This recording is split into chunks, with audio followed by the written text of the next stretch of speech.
Hi, today I am talking about Breaking Dawn by Stephanie Meyer, the fourth and final book in the main Twilight Saga. I have done videos about the first three books so far, and like those videos, in this video I will be going over pretty much the whole book, so this will contain spoilers. Generally in my reviews I don't go into spoiler territory, but with these stories, since they're just so popular and I have so much to say, I will be going into that. So this book I chose as my pick for what I'm doing for the 2025 Read Your Bookshelf Challenge by Chantel Reads All Day.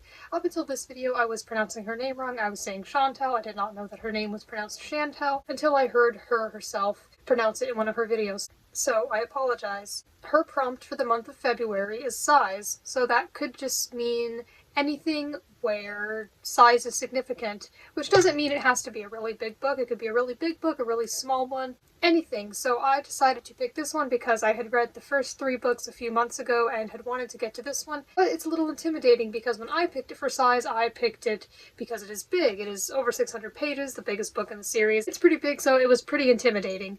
And I had seen the movies at this point about a year ago. I'd seen them first, so I knew what was going to happen. Now, I can still enjoy a book even if I know what's going to happen in it, but of course I think it's a lot more interesting when there is that mystery and suspense. Especially, I could see that happening with this one for people who read it for the first time without knowing the story. But while I could still enjoy it, there was that lack of wanting to know what will happen next because I was already familiar with the story, which is part of why I was reluctant to read it anytime soon, but I eventually got to it and now I'm done with the whole series and I think it feels pretty good. So in this video I'm going to be talking about it, give my thoughts on it, and since this is the last book in the series, I'm also going to talk about just my overall thoughts on the series. So this book, the finale, goes over Bella and Edward getting married and then going on their honeymoon and then the unexpected pregnancy of their child because they did not know that vampires and humans could reproduce. Vampires and vampires in this universe cannot, but a vampire and a human can, but it is very rare and it's also considered forbidden. So it is about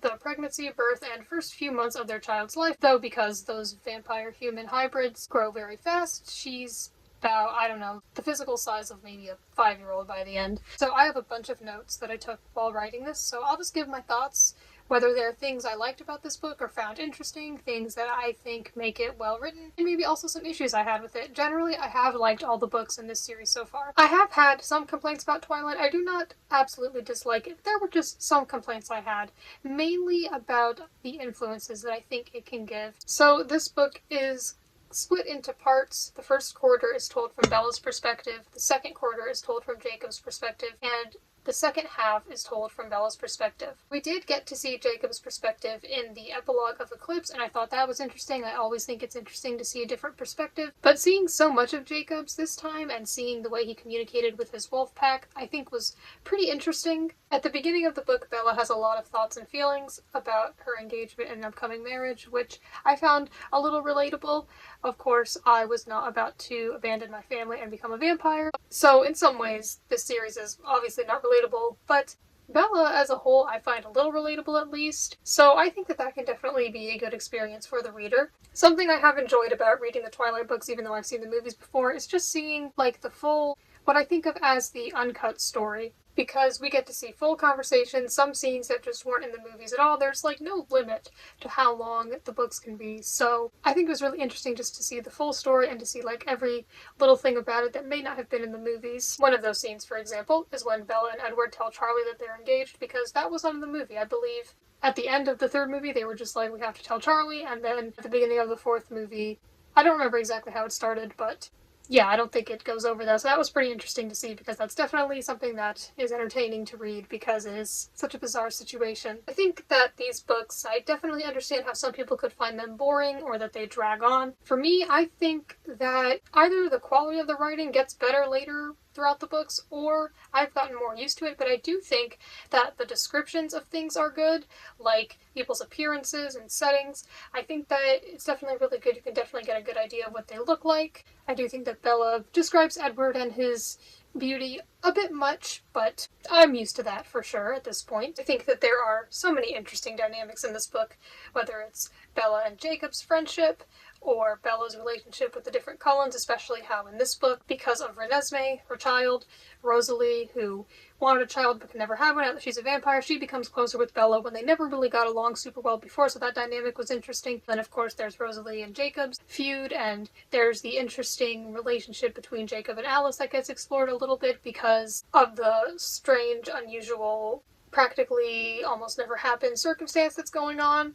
I think it's just really interesting because you have the humans, vampires, and wolves, so there are so many interesting dynamics and conversations that go on here, and the drama and everything was pretty interesting as well. Like, because Jacob has full hatred and distaste for the vampires, but because he loves Bella and she loves a family of vampires, then he wants to support her, but he really doesn't like it, and vampires are kind of the same way about the werewolves, so it's really interesting what these characters will do for love. Another interesting thing about reading from Jacob's perspective was seeing Jacob communicating with Edward, since Edward can read people's minds. It was interesting how Jacob would just have his thoughts, which would just be like the regular narration in the book, and then Edward would respond to it, and Jacob had to be careful with being around him and thinking certain things around him.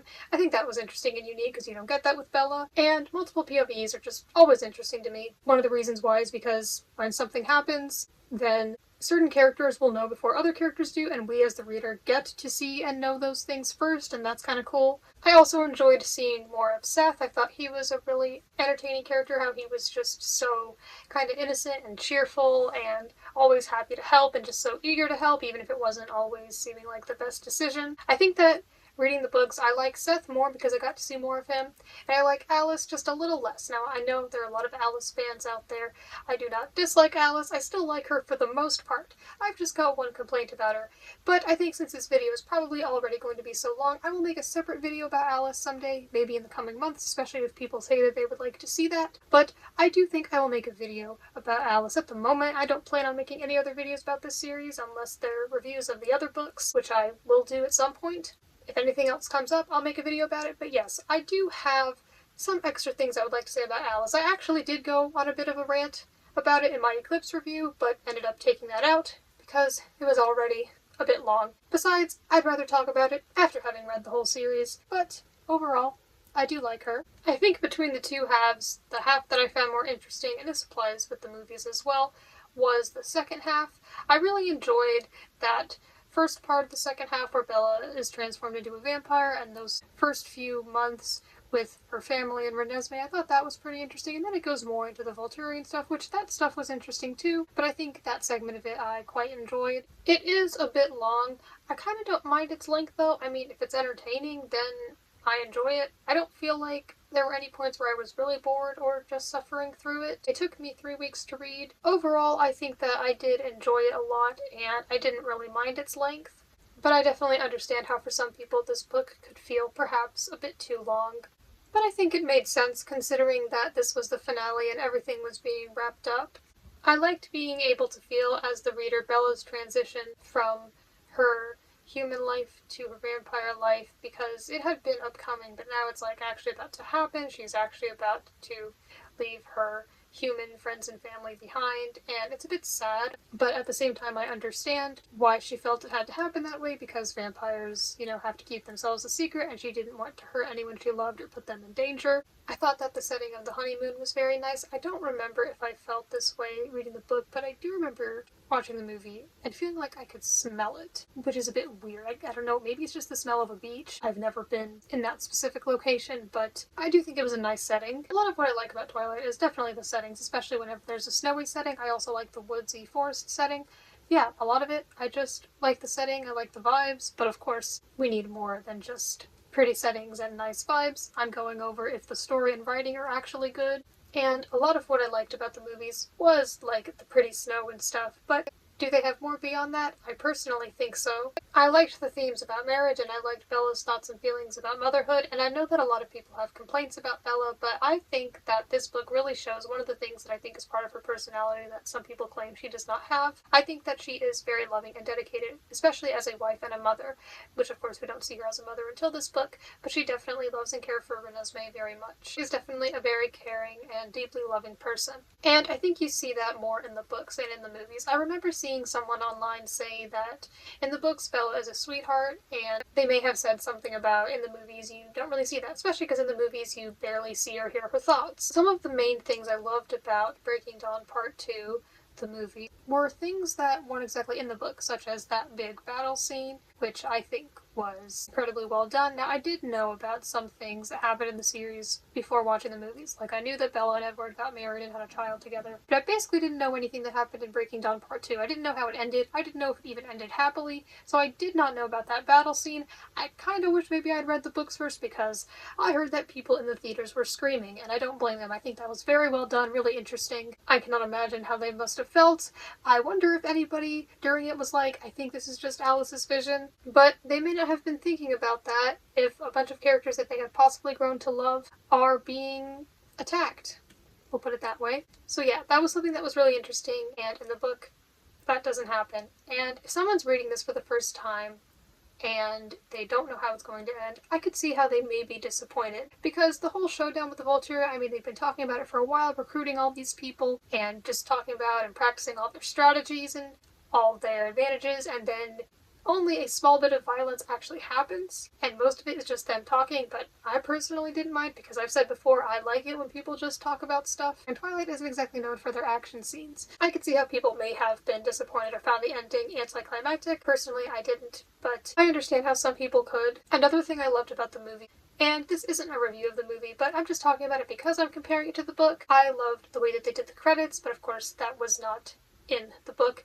But there was still the part where Bella shows Edward some of her favorite memories of him. I really liked that. Yes, it didn't have the very emotional music that made me cry excessively like when I watched the movie, but I still think that that scene was really well done and a good ending to the series. I really liked how she picked certain memories and described which ones they were, and I thought that that was really interesting, especially because that was Edward's first time seeing into her thoughts, so I did quite like that. I enjoyed the drama that happened in this book, and the interesting thing about it is I could understand everyone's side. I understood why one person felt one way and one felt another, but it was kind of hard to know who exactly to agree with. It's like, I kind of agree with them all. But speaking of understanding every side, I would have forgotten this had I not written it down, but apparently I wrote about, I guess, a time when Jacob and Leo were having a conversation, and she offered him a different perspective. Now, I mentioned this in my review of Eclipse. There's a part where Bella and Edward are having a disagreement, and Edward asks if he can give her his perspective on something, and that's something I've loved seeing in this series. I think that's a great thing to do, to ask if you can give someone your perspective on how you see a situation, because everyone sees and experiences things differently, and it's also, I think, a good influence to anyone reading these, because they can see that and then handle things in their real life that way. And I also thought it was interesting to see firsthand how the wolves in this world work. I wrote that it would possibly have been interesting to see Bella's perspective and thoughts throughout the pregnancy, but then I realized she can be a bit much at times, and once I got back to her perspective, I was like, ah yes, here's the over-glorification of everything, especially Edward. So maybe it's kind of nice that we got a break from her. I don't mind her, but if you've read it, you probably know what I mean, so maybe it's for the better that I didn't quite see her thoughts, but I thought it would have been interesting, especially since she was in such a sickly, weak state. I liked seeing the progression of the relationship between the vampires and the wolves, and I liked seeing how involved Jacob got with the vampires and how they could use their particular vampire abilities, such as moving really fast, around him. I also enjoyed seeing the progression of Edward's acceptance toward his child. I thought that was really sweet. Of course, I completely understood why at first he, like Jacob and some of the others, just viewed her as a monster. Now, speaking of Renesmee, I'd like to give my thoughts on her name, because I know that her name is something that a lot of people make fun of. There are so many things about the series that get made fun of, but I'll go more into that later, about my thoughts on that. But when it comes to Renesmee, I mean, it's a unique name. I wouldn't use it myself, but I don't hate it. A lot of people think it's just really stupid or whatever. I think it's fine. I think that it's unique, seeing how Bella compared her mom and Edward's mom's names. Now, I am very glad that their child was not a boy, because I do agree that Edward Jacob was not a great name. I just personally think that naming your child after yourself is a bit boring and unoriginal, but that's just my opinion. Yeah, I am glad that the child at least got an original name, and I also thought it was interesting how her middle name is Carly, a mixture of Carlisle and Charlie, their dad's names. So yeah, I don't hate the name Renesmee, and I was very pleased to see that the quote, "You nicknamed my daughter after the Loch Ness Monster," was in the book, and that's where it originated. That is definitely an iconic line, and I was very glad that it was in there. I was hoping it would be. There was also a bit of a dynamic between Bella and Jasper, and I thought that was interesting as well. Seeing his own insecurities and weaknesses, and how her becoming a vampire negatively affected him with that. I also thought that Renesmee's supernatural ability was interesting, and I think that it's really interesting just the world building of this series. I think it's very well thought out, and I think there's a lot to it. I can see that a lot of effort was put into it. I think it's interesting how some of the vampires have special abilities and some do not. And it's interesting seeing how they work with each other and how they work with the wolves. There were also the complicated feelings between Tanya, the newborn vampires, and Renesmee, and I thought that was interesting as well, seeing how she had a really personal thing happen to her that was kind of similar to this situation, but not exactly the same thing. And so how she felt some negativity towards Renesmee, even though it wasn't really necessary, but you could still understand it. I think it's great that the chapters of this book have titles. But I will say, when you make the last chapter titled The Happily Ever After, or whatever it was, then that could maybe, perhaps just a little bit, take away the suspense. It makes sense. Maybe people were expecting it. I mean, I've heard some people say that for romance, it's a requirement for the ending to be a happily ever after, or a happily for now. I'm not sure if there's like a particular rule on that. I don't think it has to be. And I've heard if it's not, then it's not a romance, it's a tragedy. I don't know. I guess even if you do see that chapter title ahead of time, you still don't know what exactly is going to happen. And I do try to think like that sometimes, like maybe I'll know that a character is going to pass away, but I may not know how exactly they pass away or when in the story it happens. So there is still that aspect of suspense when it comes to it. I did find this book just a little bit funny. There may have been some moments in the previous books that I found funny as well. It wasn't like a complete comedy all throughout, but I do know that it made me laugh at least a few times. Now, something that we did not really see in the movie that I really enjoyed reading in the book was Bella's transformation into a vampire. I mean, in the movie we got that sort of montage thing, but I don't think it really went over how it felt for her. And I think that that whole scene was really well done. I think it was interesting. I think it was great how her thoughts described what it felt like, how she compared it to any other pain she had experienced before, and how this was much worse. And although the second half pretty much picks up in Bella's perspective where Jacob's perspective ended off, it does go over that first few bit of stuff, like when Renesmee was born and then Bella turning into a vampire afterwards. And I think it was interesting to see two perspectives of the same event. But yeah, I thought the scene of Bella turning into a vampire was really well done. How she was in a lot of pain and how she would just do whatever she could to get through it. She would like focus on somebody's breathing, or she would count seconds for a very long time, and how she felt like she couldn't open her mouth even to answer people who were talking to her because she felt that if she did, she would scream. And I think the way it was written was really good. I think it did perhaps the best it could at making the reader understand how she felt and how she handled it. And honestly, I think that Bella is really strong. Like I said, a lot of people have complaints about her, but I think that she has endured a lot. And yet, she has made it through all of it.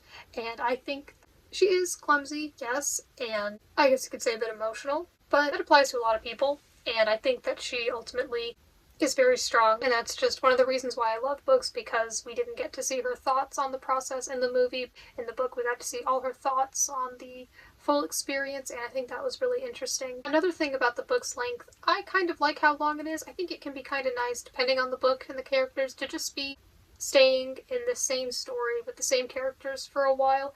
Now, of course, if you don't like it, then that's different. But I felt similarly while reading The Ballad of Songbirds and Snakes. It kind of felt nice to just be in this same continuous story with these same characters and some of the same settings for such a long time. I guess it felt sort of like I was living in this world with them and just observing them and following along with them on their journey for such a long time. But I also understand how if you've just been reading the same book for a while, you just want to read something else instead of being stuck on the same book for weeks or months. And also, I think that the story progresses a lot in this book, so it's not like nothing was happening. But yeah, I mean, if you were to read just one chapter of this each day, you would not be done even after a month. But I think that the author said however much she needed to say, and I think reading a book takes as long as it takes. It is definitely not something that is instantly gratifying. It is a slow, patient process that requires discipline, and it is very possible. So yeah, like I said, I think it just takes as long as it takes for whatever the story had to say. Now, if she was including a bunch of random stuff that didn't really need to be in there, then yeah, that could make it drag on. But I felt like this book didn't really have that, or at least not much to the point where I felt like I had to notice it and point it out. So I think that what's in here is just part of the story. Again, about Bella being a very loving mother, That was something I noticed even before reading the books. I could tell just by watching the movies if that was something that was a part of her personality. I thought it was really interesting to hear about being a vampire from Bella's perspective, especially as a new vampire. I think that the author did a really good job at describing every aspect of it, like how she felt physically, how her mind worked, how all her senses were heightened and how they worked, and how she was faster and stronger. I definitely thought it was more interesting than reading from Bree Tanner's perspective in The Short Second Life of Bree Tanner, a novella that takes place during the events of Eclipse. I read this between reading Eclipse and Breaking Dawn, and I have a review of it. This one I wasn't super interested in. I thought it was okay. I definitely did not enjoy it as much as the main saga, and I think that's partially because Bella was a character that I already knew and cared about and knew a lot of information about. There was just already more story to Bella. And I think that Bella handled being a newborn vampire pretty well, but she still had some struggles, so it was realistic, and I think it was interesting seeing that process and seeing them wonder why it was that way, like if that was her gift or if it was just because of all the preparation. Then Bella goes through this process where she thinks that maybe her purpose was to be a vampire, or how her purpose was maybe to love Edward more than anyone could ever love a person, or to love Edward more than anyone could love him, which I hoped it was a bit more than that, personally. Later in this video, I will definitely get more into about their relationship, which I definitely go over in my reviews of the other books, but I will still talk about it because this is ultimately a romance series. It's a paranormal romance series, so there are the Volturi and some things that happen that are more action, but it is still romance, and I am definitely going to go over my thoughts on the actual romance, the actual main relationship in this book. But yes, I did think it was interesting to see the Cullens process of seeing how exactly Bella worked and what her gift was if she had one. So it was interesting seeing her practice her ability with her shield, and I liked how it was something that she had to practice instead of just getting this ability right away. She had to actually work towards it, and it was a difficult physical and mental process for her. At the same time, I do think it was sad. I think there was a mixture of happiness and sadness when it came to Bella wanting to see her dad and how she had to really practice to appear normal, and I thought that the parts of her having to act human were pretty interesting, and seeing Charlie learn some things about them and not everything, how he doesn't really want to know everything, but he has these negative feelings about it, but he ultimately doesn't really want to know everything because he feels like he couldn't handle it. But I did think that was interesting and sad how she still wanted to see him and be a part of his life, but she knew she couldn't do that forever. But yes, I do think that every detail of how being a vampire is different and how it feels was described well, as well as Bella's adjustment to it. And I think it's interesting how most people in Bella's life don't know about the existence of vampires, much less that she is one now. I mean, yeah, later on in the book, her friends from school are like never mentioned, so they definitely were just not as important. But I don't think that she didn't care about them entirely. I think that in the first 3 books, we do see more of that than we would in the movies, so she did care about them a little bit, not nearly as much as she cared about the Cullens, but she did feel a little sad at letting them go, but she just definitely wanted to be a part of the Cullen family and to be a vampire, so she knew she had to give that up. So I kind of liked that, how even though she was really happy with her decision, there was still some sadness at what she had to leave behind and how she couldn't have everything. But I thought it was interesting, of course, having that knowledge as the reader of what was going on in her life when her friends from school and even her mother didn't know.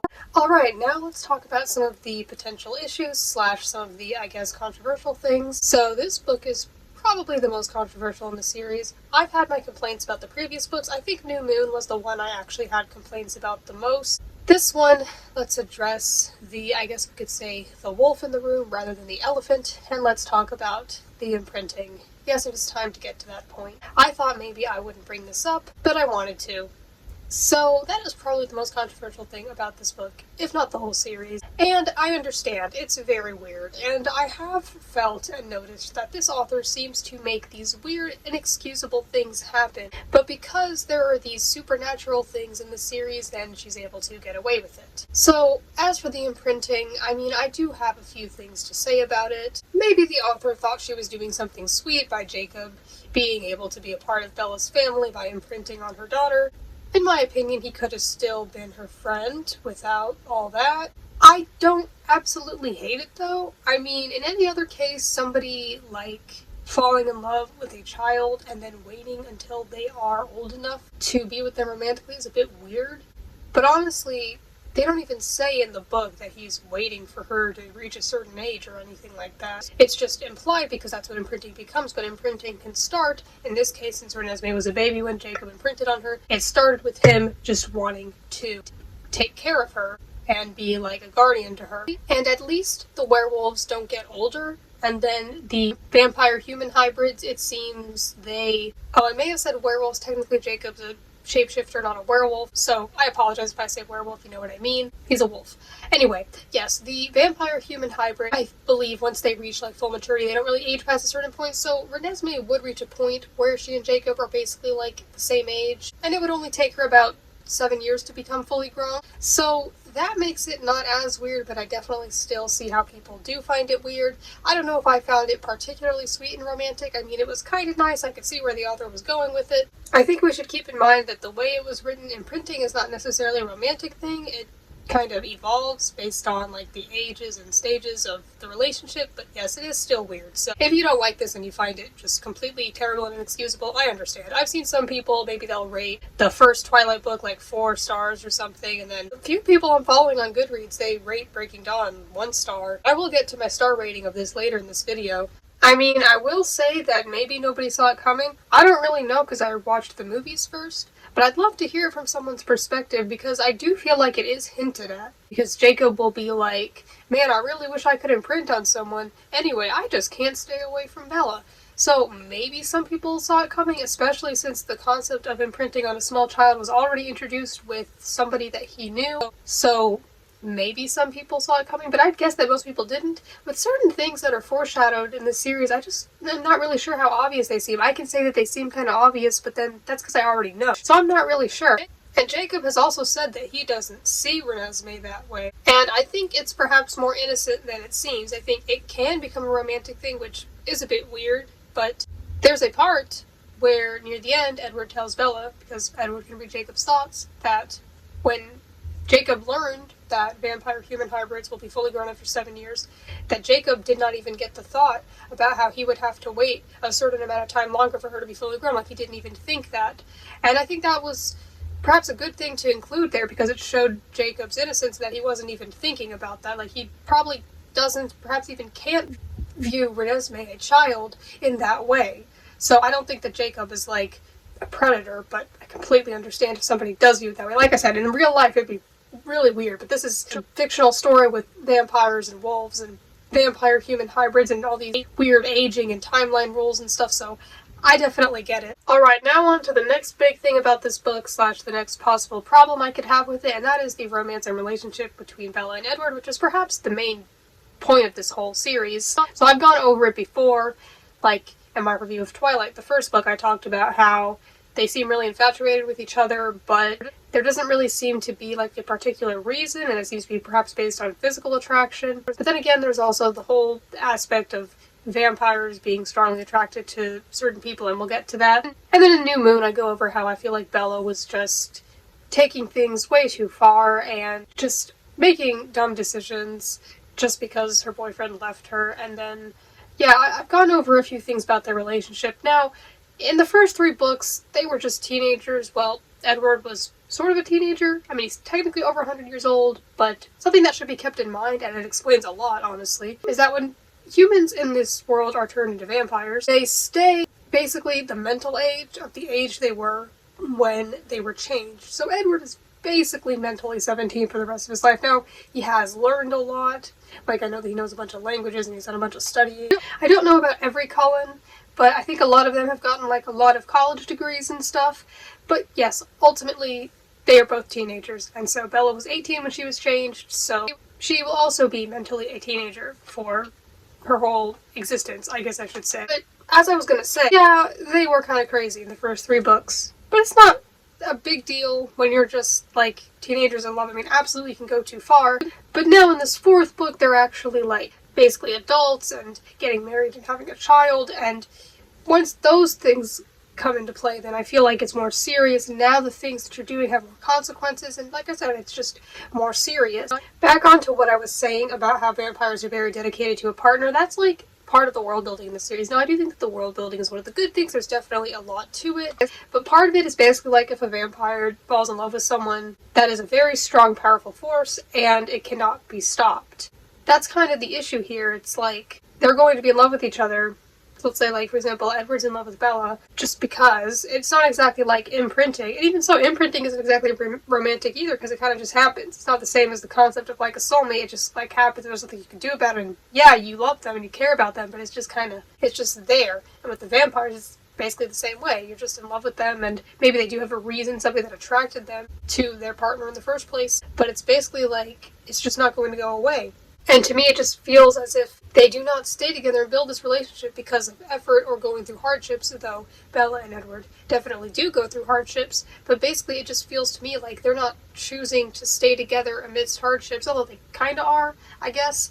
And it's just more of they're just going to love each other no matter what. And it's great to make an agreement that you're going to stay together. But I guess I just mean, like I said, it's just not out of effort. It's just because it's just going to be that way because of how all the supernatural stuff works. I think it's not the same as choosing to stay together even when it's hard. They might get mad at each other, and I do like that. I do like how they will have disagreements and arguments, and how they're not just going to agree with whatever the other person says. So it's not like it's this unrealistic, perfect relationship, so at least there's that. But it's also like they're always going to make up just because they can't help it, just because they love each other too much. And yeah, I mean, regular humans can strongly love each other as well, and choose to just love someone so much that they don't want to leave them. But it's just kind of different here. So I feel like with the way that the vampires and everything works, I don't think it's the best system for romance. I think that the story itself is entertaining, but I don't think that the romance is like the greatest love story ever. It's kind of nice in terms of, like, again, how entertaining the story is, and just the fact that they're vampires, so now they can quite literally be together forever.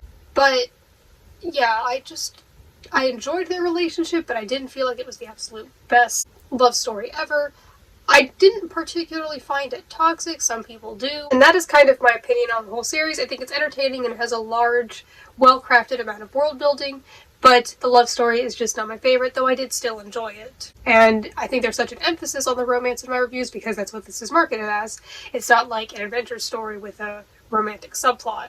Now I have some additional notes, some things I haven't said yet. I did think it was interesting how Renesmee is half vampire and half human, and how Bella was basically dangerous to her, and how that was difficult for Bella because it's like it's her daughter, but she had to be careful around her. Again, it was one of the very many interesting dynamics in this book, and I also thought it was interesting to see Bella try to act like a human. Like for the Cullens, they've been doing it for a long time, for some of them over 100 years, so they're pretty used to it, but then there's Bella who is just starting to learn how to do it. And I also thought it was interesting seeing how Bella and Edward tried to pretend that Renesmee was their niece.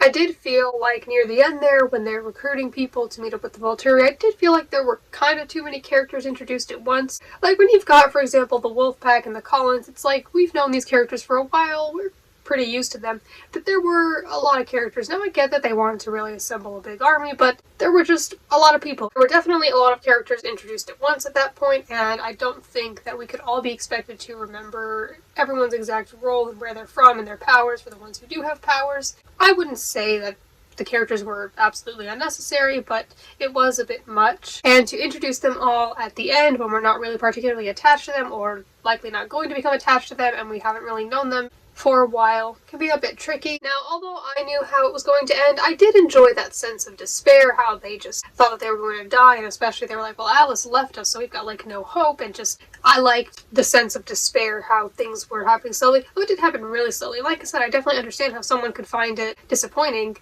because there's quite a bit of time between when they find out that the Volturi are coming and then they train and prepare, which, yeah, training and preparing is going to take a while. There was just a lot of talking, a lot of preparation for something that just ended up being a conversation. But even so, conversations can still be intense, and so it was definitely still interesting, definitely still suspenseful. I think that scene was still suspenseful. And I think that overall the conclusion was good. I think my biggest issue with the series has been Bella. I mean, at least Edward genuinely loves her, so I do think that the romance is at least genuine. I'm still not entirely sure why it happened in the first place, but they've kind of just gone with it at this point. Like, this book, yeah, I'm not really going to focus so much on why they're together, because it's like they've been together at this point. My main issue with Bella isn't that I find her boring or annoying or anything like that, just that I think she is not the best example or message. Now, I have been reading the Twilight Official Illustrated Guide. I will make a separate video on this because there is actually some stuff in there regarding what I was just saying about Bella, so I'll talk about that when I get to my review of this book.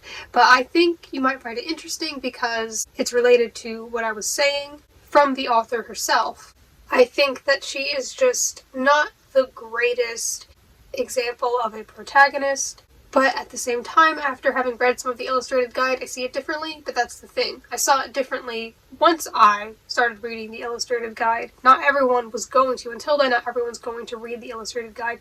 Not everyone's going to read the books. They may just see the movies. So they may not really get it, and I just thought that typically protagonists were supposed to be like good examples, good role models. I know they aren't always, and I suppose they don't always have to be. And I do think that there are some good things about Bella. Like I said, I do think that she's caring and loving and strong. My thoughts on the writing, I think this is pretty well written, and it definitely has like a lot of words that you may not know, so you could definitely learn some new words from reading this. It's a bit fancy. I do think some of it is really over described. I mean, I think it's good to like describe the setting, but then also, I think that sometimes when Bella is, for example, describing Edward, it's like, we know what he looks like, maybe you can do it once per book, but when it feels like practically every interaction with him, you're just describing all these things about him that we already know, it was a bit much at times, and so I do think that the writing can drag on a bit. I mean, you can see the lengths of these books, and they're pretty big. I have heard it described as purple prose, and I think now I understand what that means. And I get it if that is not somebody's favorite writing style.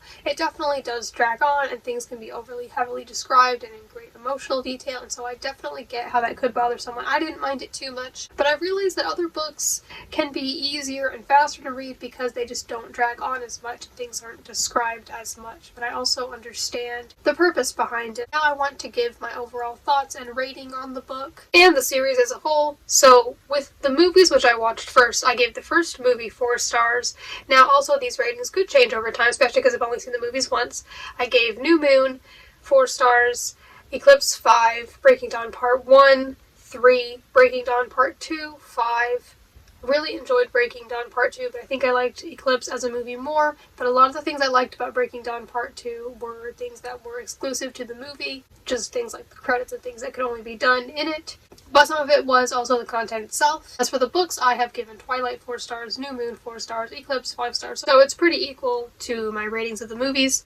And Breaking Dawn, this book, I thought about it and I was like, well, I don't really think I have any reason to give it 4 stars instead of 5, so ultimately I have given it 5. I think it was a good conclusion. It was a bit long. Ultimately, though, I enjoyed it, and I don't think there were any parts where I was like really bored. I kind of just enjoyed it. So I was already familiar with the story, but I kind of just enjoyed it whenever I would read it. But I would also like to hear your thoughts if you have read the books or even just seen the movies. And if you have a different opinion than me on anything about it, then I'd like to hear about it and discuss it with you. I'd like to hear about it if maybe you have some sort of problem with the series that I may not have mentioned or may not have noticed.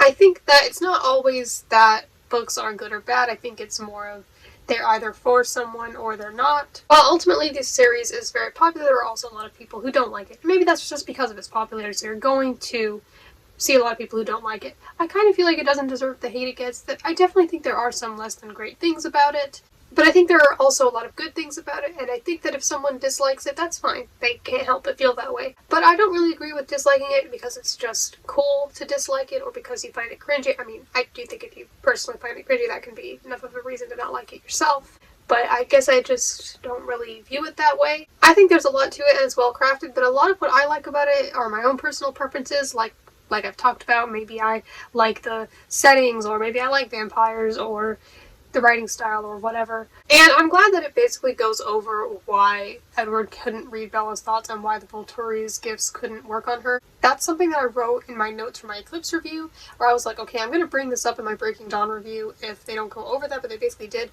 I honestly don't remember if they talked about that in the movie, but it makes sense, especially with how vampires who have gifts, they kind of have those gifts as humans, but then they're of course more enhanced when they're vampires, so it made sense. But before then, either I had never heard about it or I'd forgotten. I did hear, I'd see a post online that was like, something years ago, Bella let down her mental shield to Edward for the first time. I didn't know if that was like a real thing or like a metaphor, I wasn't exactly sure. Lastly, I want to talk about my plans for future Twilight related videos I'm going to make.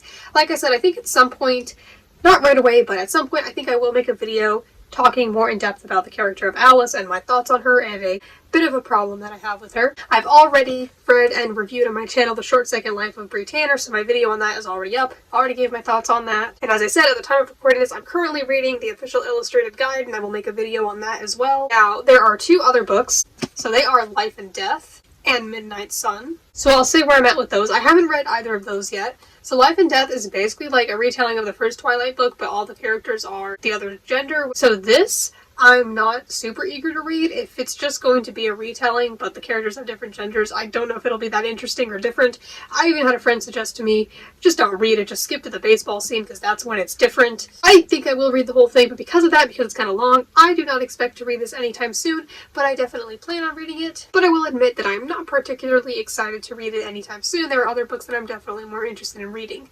So that's basically what this is, basically a retelling. I don't know if it particularly needs to exist, but we'll see. I mean, maybe I'll love it, because I do like to think for myself, and I'm not going to say that it's bad, just because other people may have said so. I'm definitely going to read it and see for myself what I think, but that's where I stand on Life and Death. And then Midnight Sun, this is just the first book from Edward's perspective. Now, here's the first book. It's about 400 pages. And here's Midnight Sun. Some people thought this was like the whole series, or at least the first 2 or 3 books from Edward's perspective. No, it's just the first. See, there's quite a difference. Edward, yeah, this is such a long book. Edward clearly has a lot of thoughts. I think I've heard part of why it's so long is because Edward can hear other people's thoughts, so maybe that's a lot of what the book is, other people's thoughts. This book I am more interested in reading than Life and Death, because it's about the characters we already know. I do think it'll be interesting to hear from Edward's perspective, because I never have. I've only gotten Bella's perspective, Jacob's, and Bree Tanner's, though I didn't find hers as interesting. I do think it'll be very interesting to read from Edward's perspective, but part of what makes it so intimidating is that it's very long. I already know a lot of what's going to happen, because I already know the main story. I mean, I may not know everything. There will probably be some scenes that I've never seen before, but in terms of like, oh, are they going to get together? Are they going to stay together? I do know how that already ends. So this isn't a retelling. From my understanding, it's just the first book from Edward's point of view. And its length is the main thing that intimidates me, and the fact that I just am already familiar with the story. I do think there will be some new, different, interesting things in here, but overall it's kind of like I already know it. I wouldn't say there's no reason for me to read this. I do want to read it, but this will also probably take a while. But I'll probably read it before Life and Death, even though it is much longer.